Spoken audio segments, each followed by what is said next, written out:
और जितने भी हमारे भाई समाज से आए हैं उनको, वह बच्चे, मैं आज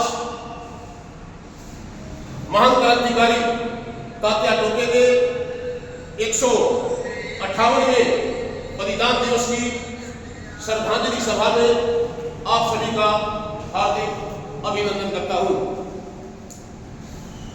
सद से फांसी चढ़ गया, झुका नहीं वो वीर,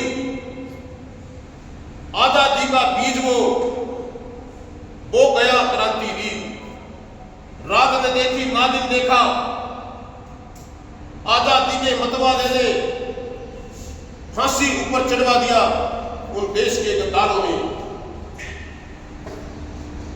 आज जो हम ये महान क्रांतिकारी का बलिदान दिवस जो मनाने जा रहे हैं, मेरे ख्याल में तो किसी ने, सैनिकों ने या समाज ने इसको कभी याद तो नहीं किया है, लेकिन अभी हम इसकी शुरुआत कर रहे हैं। हमने भी इसको नेट से निकाला कि शहीदों के जो बलिदान दिवस है वो किस तारीख में है, तो हमने नेट से निकाल के सर्च करके जब इनको निकाला है।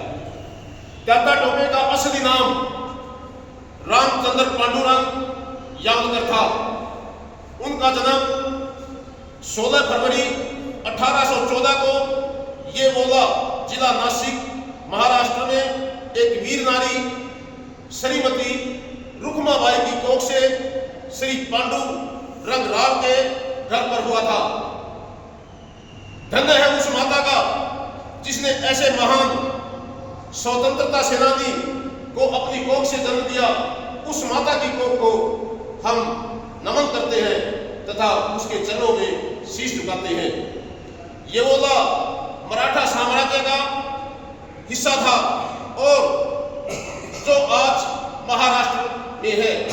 बचपन में ही उसका परिवार बिठूर चला गया था, जहां उसकी दोस्ती पेशवा बाजीराव द्वितीय के दत्तक पुत्र नाना साहिब से, वह झांसी की रानी तथा राव साहब से हुई थी।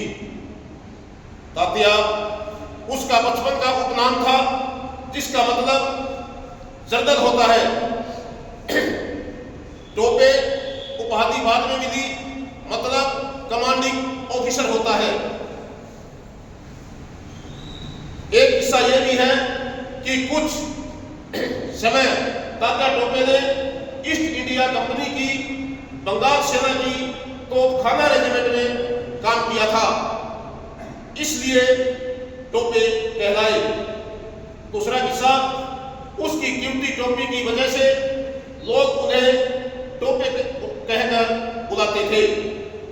1857 की क्रांति में बिना औपचारिक सैन्य परीक्षण के भी विद्रोह के सबसे काबिल जनरल बनकर उभरे थे।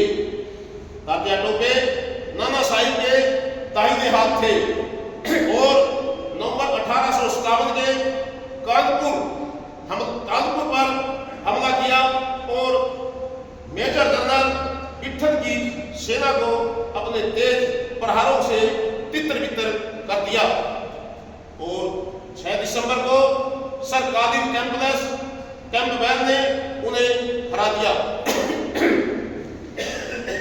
22 मार्च 1858 को सर ह्यू रोज ने दल बल के साथ झांसी को घेर दिया और तात्या टोपे अपने 20,000 सैनिकों के साथ झांसी की रानी की मदद के लिए पहुंचे। अंग्रेजी सेना के साथ घोर युद्ध हुआ और झांसी की रानी की टोपे की सहायता से जीत हुई। तात्या टोपे ने इसके बाद रानी झांसीबाई को साथ लेकर ग्वालियर पर कब्जा किया और इस युद्ध में रानी झांसी वीर गति को प्राप्त हो गई। ग्वालियर में हार के बाद सीधी लड़ाई छोड़ गोरिल्ला युद्ध अपनाया। 1 साल तक अंग्रेजी हुकूमत की सरकार उनका पीछा करती रही, लेकिन तात्या टोपे को अंग्रेजी सेना पकड़ नहीं सकी। तात्या टोपे ने अपने जीवन के करीब 150 युद्ध लड़े और 10,000 अंग्रेजी सैनिकों को मौत के घाट उतार दिया था।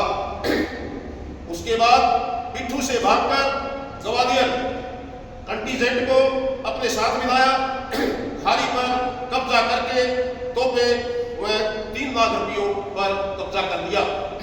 1857 के विद्रोह में नाना साहेब, रानी लक्ष्मीबाई तथा बहादुर शाह जफर के बाद 1 साल तक विद्रोहियों की कमान तात्या के हाथ में आ गई और अंग्रेजों के खिलाफ भारत माता की रक्षा के लिए उनका सामना करते रहे।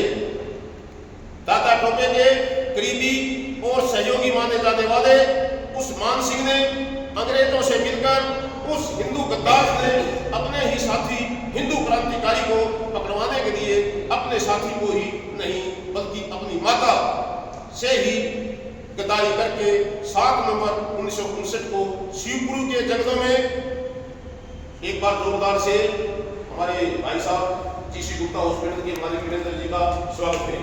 जोरदार तालियां स्वागत। सर वो श्रद्धांजलि दे दीजिए।